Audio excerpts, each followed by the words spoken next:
Hi, this is Adrian from Live to Learn Academy, and today we're going to be going over lesson 6.6 in the Nelson Advanced Functions textbook labeled Modeling with Trigonometric Functions. Now today, guys, I'm going to give you guys 3 specific questions directly out of the textbook, and we're going to go over how to go about these types of questions. So let's look at the first question. It says a cosine graph has an amplitude of 3 units, a period of 3 pi radians, an equation of the axis as y equals 2, and a horizontal shift at pi over 4. So we have to determine the equation of this function. So the first thing we want to also notice is that it talks about it being a cosine function.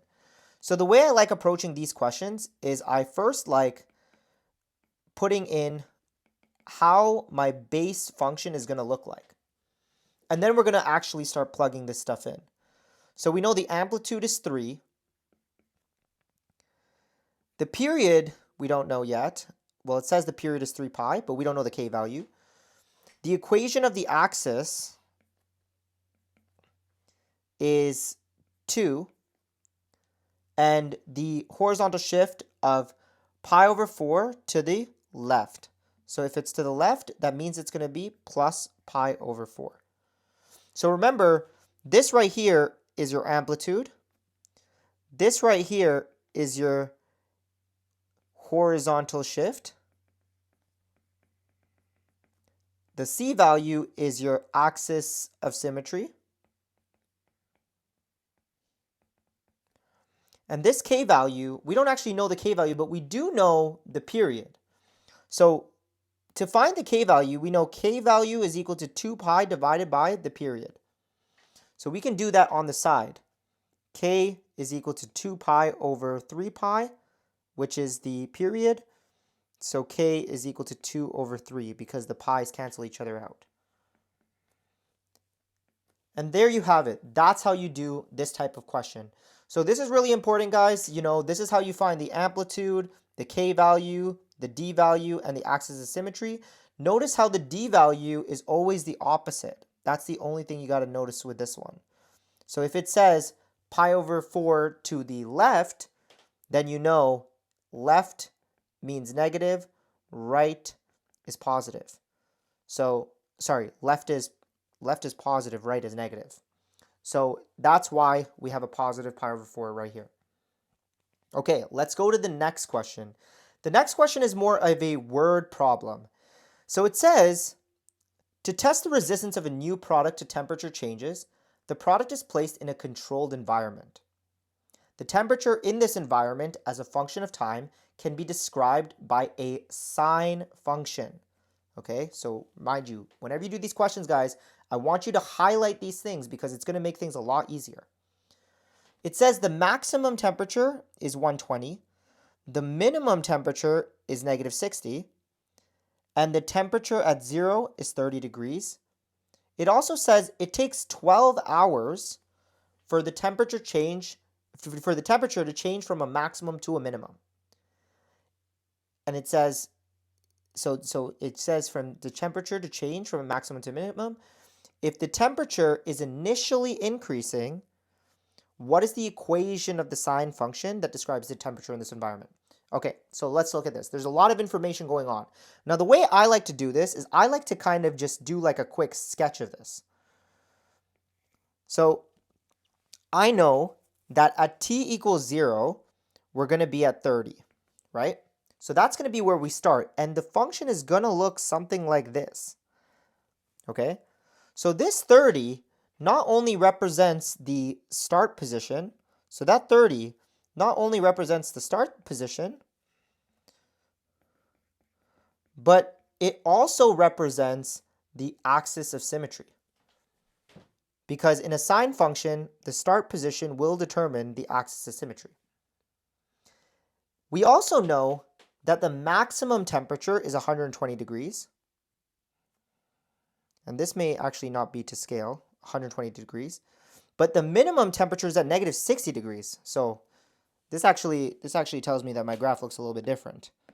So let's redraw this just to make it a bit more to scale for you guys to understand. So if this is 0, we're going to say that this is 30 degrees 60 degrees, 90 degrees, 120 degrees. And this is negative 30, negative 60. So we know we're starting at 30. We're going to somehow go to 120. And then we're going to come back to 30 because we're following the pattern of the sine function. Then we're going to go to negative 60. And then we're going to go to back to 30. So we know that the function is going to look like this and back here. Now we know from what we stated before is that 30 is going to be our axis of symmetry. And then 120 is going to be our max. Negative 60 is going to be our min. But there's some little detail here that we want to keep in mind. It says the temperature is initially increasing, which makes sense because in a sine function, you start at 30 and then you're initially increasing up to 120, right? If it said the temperature was initially decreasing, then we know the sine function would actually go like this, and there would be a reflection. So this is an important thing because if it was increasing, you have a positive sine function. If it was decreasing, it would be a negative sine function. Now there's an important piece of information here. It says it takes 12 hours for the temperature to change from max to min. So if you look here, the distance between this and this, from max to min, is 12 hours. If the distance between this is 12 hours, then I know that this is going to be 6 hours, and then this is going to be another 6 hours. So you see that. This middle section right here is 12 hours. And remember, a sine function is really divided up into 4 different sections. Sorry, 5 different sections. 4 different sections. 1, 2, 3, and 4. So if 2 of those middle sections make 12 hours, then that means the front section has to be 6 hours and the back section has to be 6 hours. And why is that important when we come up with the equation? Because that actually tells us the period is going to be 12 plus 6 plus 6, which ends up being 24 hours. And this is important for when we create our equation. So when we're creating our equation, we know the function is going to be y equals a sine k x minus d plus c. We know that the amplitude is going to be 90 because the amplitude is going to be the distance between the axis of symmetry and the max. So the difference between 30 and 120. So that gives us 90. The k value we're going to find here because we're going to do 2 pi over period. So the k is going to be 2 pi over 24, which would be pi over 12.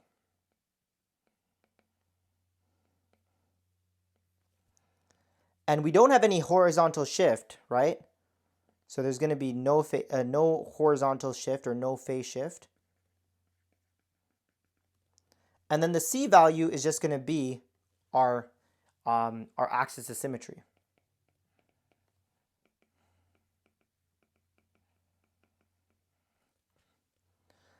Now, this is how we do it generically, but because we're talking about temperature, to have good form, what we're going to do is we're going to say this is the temperature with respect to time is equal to 90 sine pi over 12 t plus 30.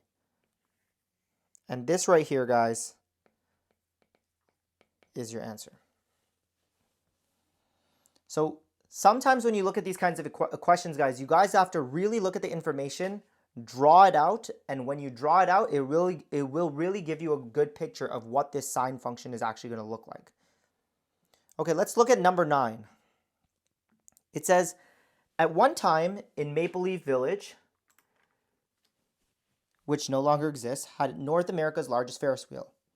So let's look at this. The Ferris wheel had a diameter of 56 meters, and one revolution took 2.5 minutes to complete. Right away, we should look at this 2.5 minutes and be like, the period is 2.5 minutes, because that's how long it's taking.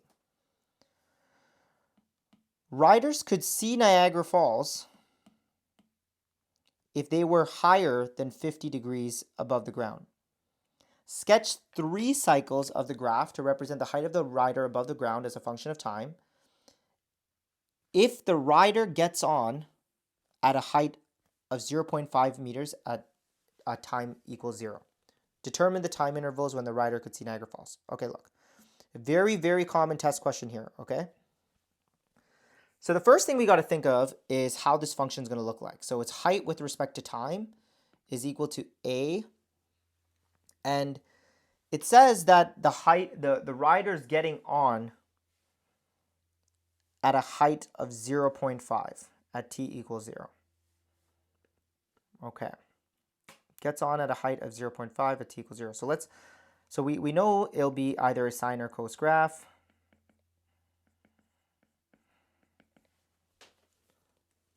Like this.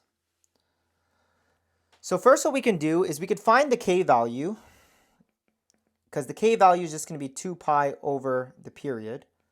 So the k value is going to be 2 pi over 2.5 minutes. So that's going to be the k value.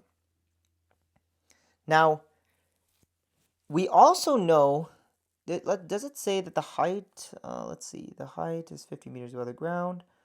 Okay. Now, in these Ferris wheel type questions, right?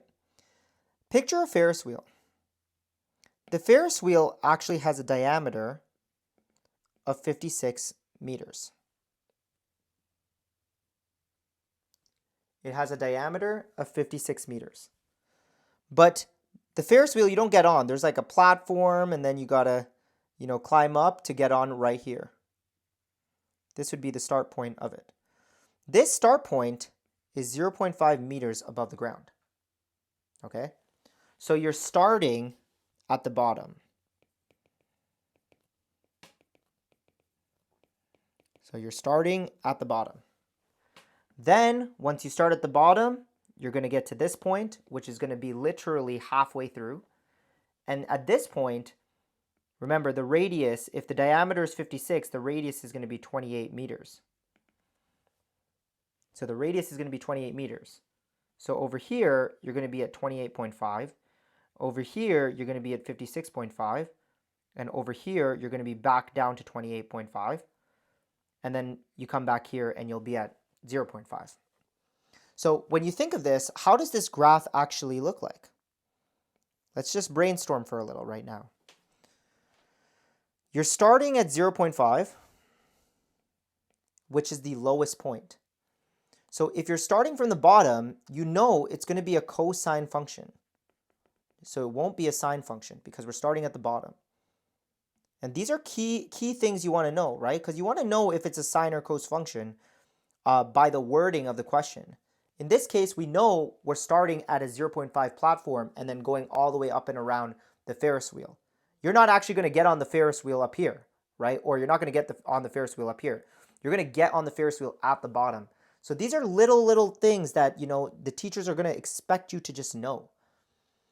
So you get on at 0.5, and eventually you'll be at the top at 56.5. And then you'll come back to 0.5. So the graph is going to look like this, but the midpoint is going to be at 28.5. So that's where your axis of symmetry is going to be. So I want to do this out here so you guys can fully understand this. Cuz we got to actually graph 3 functions of this. 3 cycles. We also know that the period, it takes me 2.5 minutes to do 1 lap around the Ferris wheel. So if we do this 3 times, the next cycle would be at 5 minutes, and the next cycle would be at 7.5 minutes. And it's going to follow the same pattern. So it's going to be a cosine graph like this. And mind you, another thing I forgot to tell you guys, it's actually a negative cosine graph. So we know it's a negative cosine graph because we start from the bottom. So this is all us just really understanding what's going on in these kinds of questions. These Ferris wheel questions are all very similar, guys.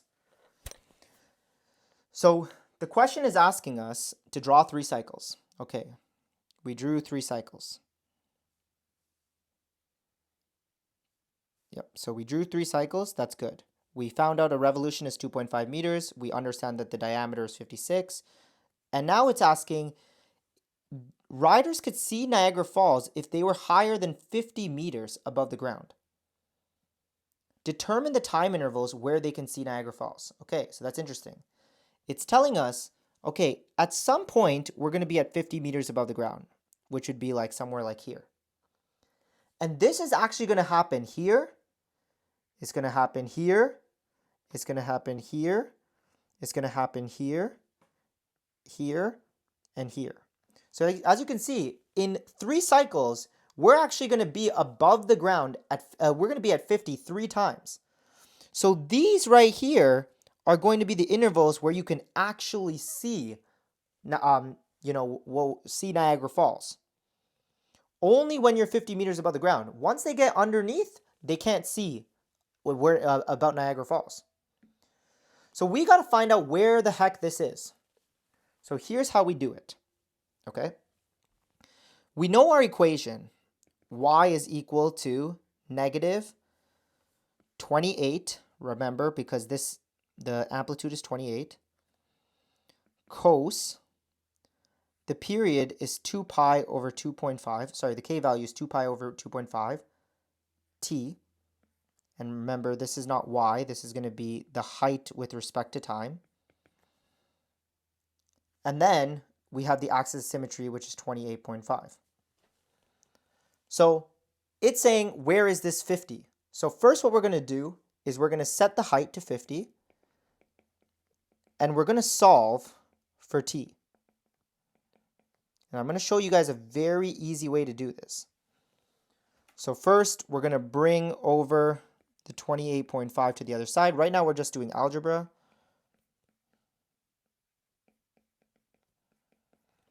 So we'll do 50 minus 28.5. So you have 21.5 is equal to this. And then what we're going to do is we're going to divide out the negative 28. So you end up with negative 0.768 is equal to cos 2 pi over 2.5 t.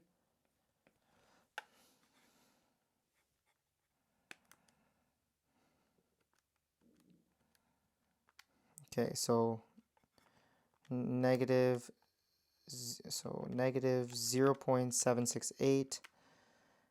The inverse cos of that. So if we do cos inverse of negative 0.768, the inverse cos of that is 2.44, or actually 2.45.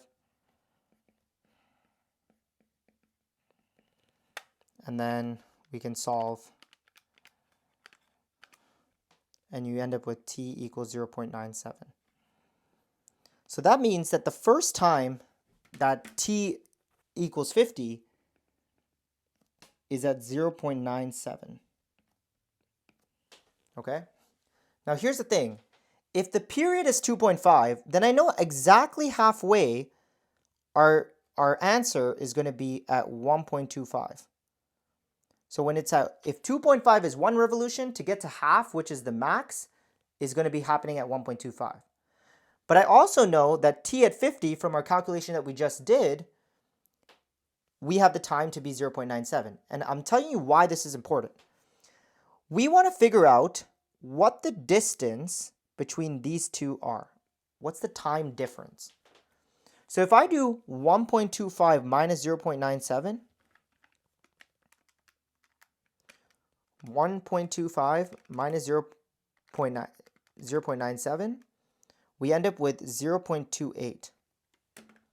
So if I know it's from 0.97 to the top is only 0.28 minutes, then I also know that from the top back down to 50 would also be 0.28 minutes, which in turn will allow me to get what this second time is.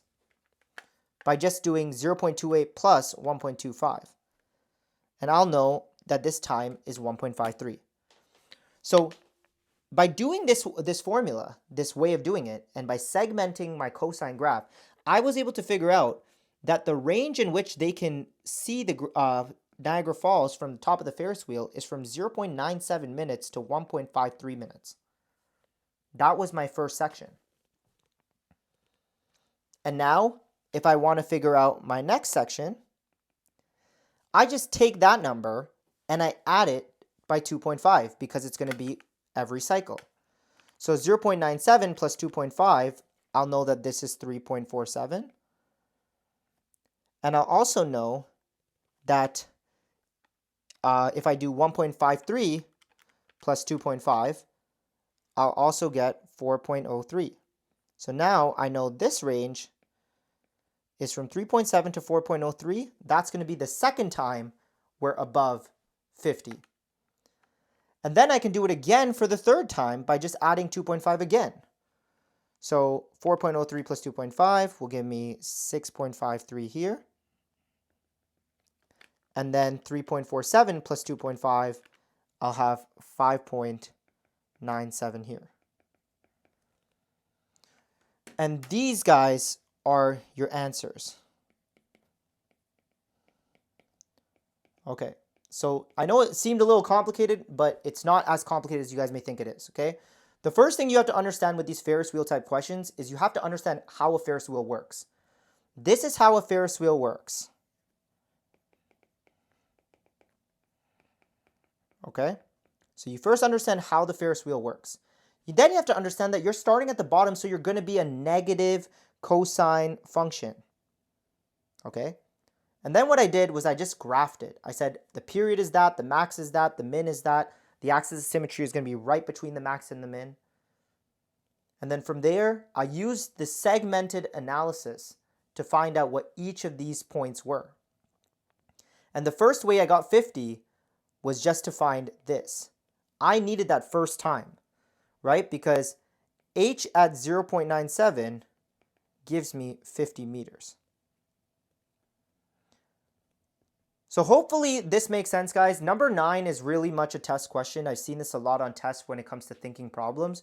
So if this is something you struggle with, and you found help with this video, drop a thumbs up. It really helps the channel. If this is something you need tutoring for and you just want to go a bit more in depth, feel free to book a call with our team. The link is in the description. And without further ado, I'll see you guys in the next video.